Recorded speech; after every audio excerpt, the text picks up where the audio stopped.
Hello and नमस्ते। आज म घरमै सजिलो र मिठो बनाउन सकिने म्याङ्गो आइसक्रिम बनाउँदैछु।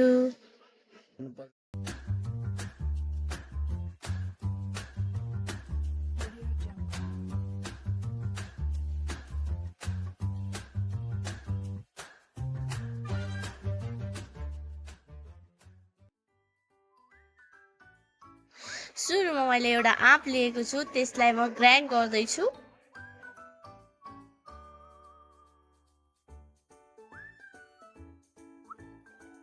त्यसपछि त्यो ग्राइन्ड गरेको म्याङ्गो प्युरीलाई एउटा कपमा राखेँ।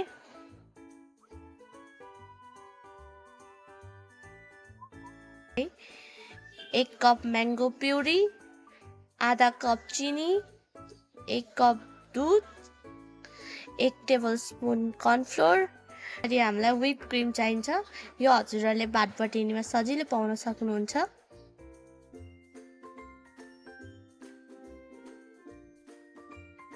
सुरुमा मैले प्यानमा दुध हालेँ, अघिको 1 कप।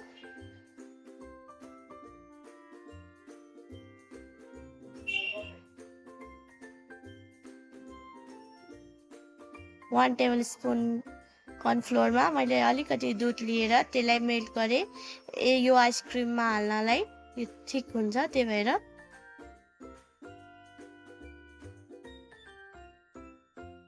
त्यसपछि मैले यसमा आधा कप चिनी हालेँ।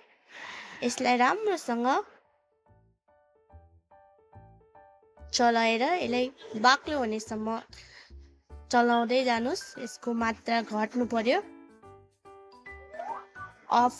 लो फ्लेममा बनाउनु पर्यो। यसलाई बिस्तारै बिस्तारै पकाउनुस्।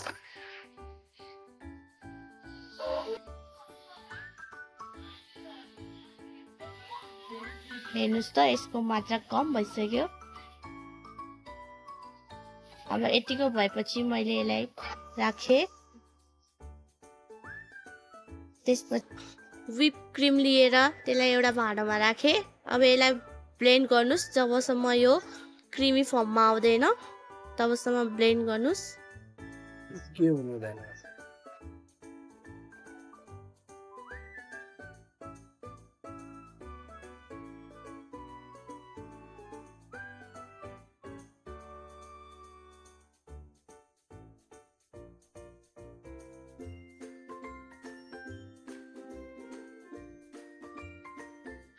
हेर्नुस् त मेरो यो क्रिमी फर्ममा आइसक्यो। यस्तो भयो।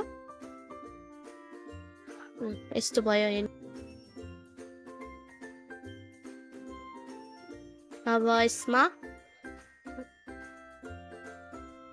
अघि ब्लेन्ड गरेको म्याङ्गो प्युरी हाल्नुस्। फेरि यसलाई ब्लेन्ड गर्नुस्।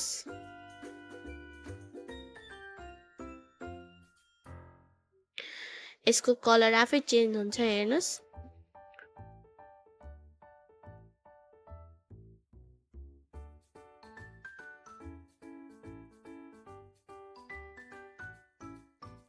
यतिको ब्लेन्ड भएर रेडी भयो। अब अघिको त्यो कर्नफ्लोरको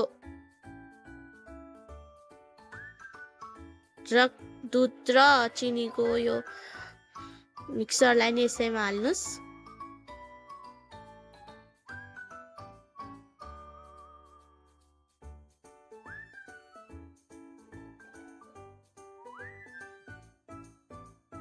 ग्राइन्ड गर्नुस्।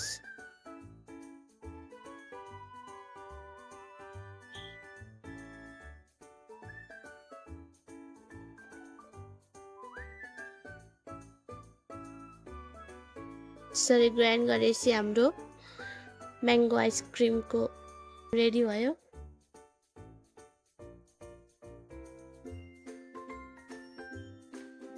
अब यसलाई एउटा सफा भाँडामा राख्नुस्।